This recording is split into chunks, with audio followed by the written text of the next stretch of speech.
So today's video is going to talk about the best places to live in Detroit proper. Not the Metro Detroit, not the suburbs, but in Detroit. I'll be listing the top 7 neighborhoods to live in if you're going to live in Detroit proper. Stay to the end because you might find out some things about Detroit that you didn't know.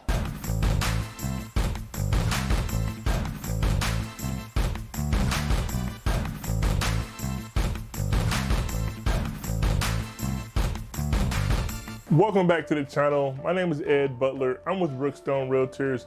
I'm a local realtor that makes videos just like this one every single week about what it's like to live, sleep, work, and play in Detroit. So if that's something you're trying to learn more about, make sure you go ahead and hit the subscribe button for me. Tap the notification bell so you don't miss any of the videos that I put out. I'm also a full-time realtor, and I love when people reach out to me and say they watch one of my videos. I help people move to the state of Michigan or within the state of Michigan every single month, and I love to have your back in your home buying or selling journey. All my information is down below. Feel free to reach out, shoot a text, email, call, whatever works best for you. I'll get this out the way early so I don't have to say it on every single one of these in the list. Pretty much all these neighborhoods are going to be consistent of beautiful architecture, all brick homes, and made with the best quality materials. I'll also give you the median list price for every one of these neighborhoods and the average price per square foot so you can get an idea of how far your dollar would go in these neighborhoods. So let's take a look at the neighborhoods on this list. So starting off, we're gonna hop into one of the most popular neighborhoods in Detroit, and that's gonna be Corktown. Corktown is actually the oldest neighborhood that still exists in Detroit. It was founded around 1834. From its great history to all the things that you can do down there, Corktown is an amazing place to call home. It used to be home to the old Tiger Stadium, which has now been replaced with a youth athletic facility. Also is home to what was the Michigan Central train station, which has now been bought by Ford Motor Company to help create their new campus in downtown. If you're thinking about living in Corktown, then you better get your budget ready because the median list price for a home in Corktown is right around $597,000. Yeah, if you thought Detroit was all abandoned buildings and vacant homes, then you guessed wrong.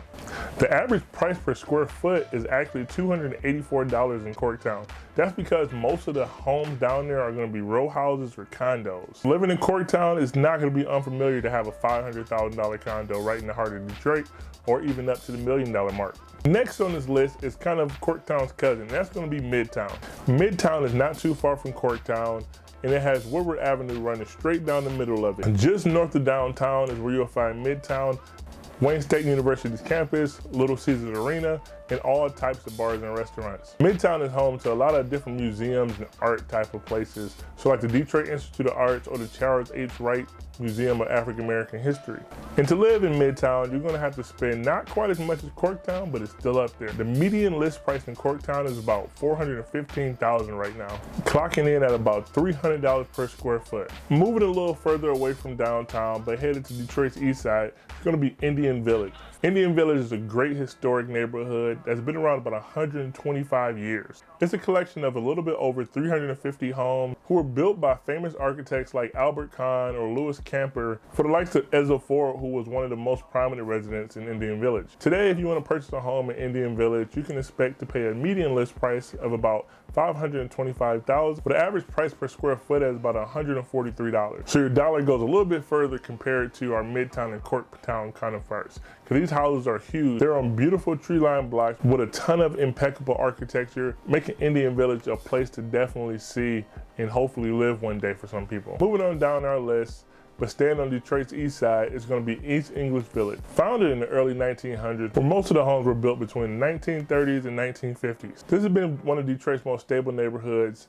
filled with beautiful tree-lined streets, great homes, and well-kept neighborhoods all around. Your money goes a lot further here than it does in some of the other places on our list, at $149,000 being the median list price for East English Village, with about $102 price per square foot on average. EEV holds a special place for me because this is where my grandparents owned the home at. They actually still do own that home, and I kind of grew up in this neighborhood. I can remember going to this neighborhood as a kid and just being amazed at how beautiful the homes were, how well kept their lawns were, and how nice the people were. A lot of that is still true today, so East English Village is definitely a great one on this list. Headed across town to Detroit's west side is going to be Sherwood Forest, built in the 1920s. It's comprised of two different sub-complexes. We're going to be Sherwood Forest proper and then Sherwood Forest Manor. The neighborhood gets its name from actually the Robin Hood tales in Nottingham. Sherwood Forest was one of the forests in the Robin Hood stories. So if Robin Hood was your guy, this might be a place for you. Sherwood Forest borders Livernois Avenue, which is home to the Avenue of Fashion, one of the most prominent places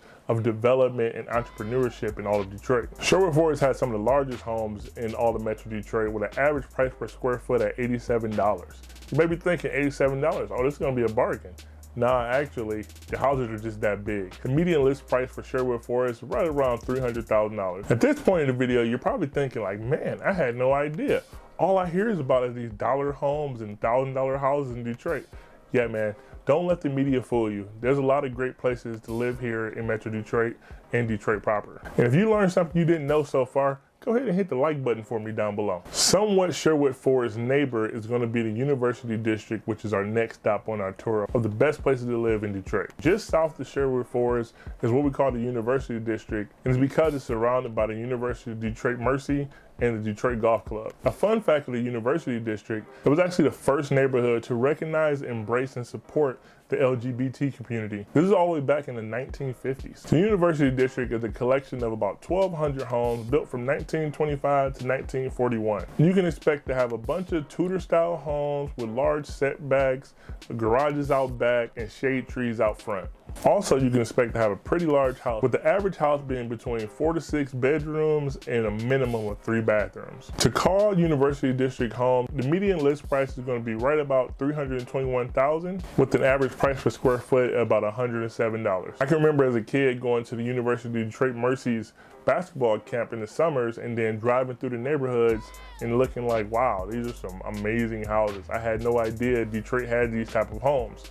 And as a naive kid from the east side of Detroit, I just had no idea. Rounding out our list is the infamous neighborhood of Palmer Woods, named after Thomas Woods, who was a prominent Detroiter and United States Senator. This guy had so much money and influence, he actually gave parts of Palmer Woods to the city of Detroit so they could create Palmer Park and the Michigan State Fairgrounds. Palmer Woods is a collection of about 300 homes bordering Highland Park and Ferndale. Palmer Woods is home to many of the wealthiest Detroiters. Our mayor, Mike Duggan, actually lives here. And fun fact, Mitt Romney of Utah actually grew up in Palmer Woods until he was about 5 years old. The median list price in Palmer Woods is going to be $479,000, with the average price per square foot at $142, making it an amazing place to be able to live if you can afford it. There are a ton of great neighborhoods that you don't really hear about in Detroit, and there's quite a few more that I excluded from this list that could have probably made this list. If you want to see more videos just like this one, go ahead and hit the subscribe button for me. Tap the notification bell so you don't miss any of the videos that I put out. If you're thinking about making a move to Metro Detroit or investing in Metro Detroit, feel free to reach out to me. All my information is going to be down below. I'd love to chat with you and help you in your home buying or selling journey. And with that, I'll catch you on the next one.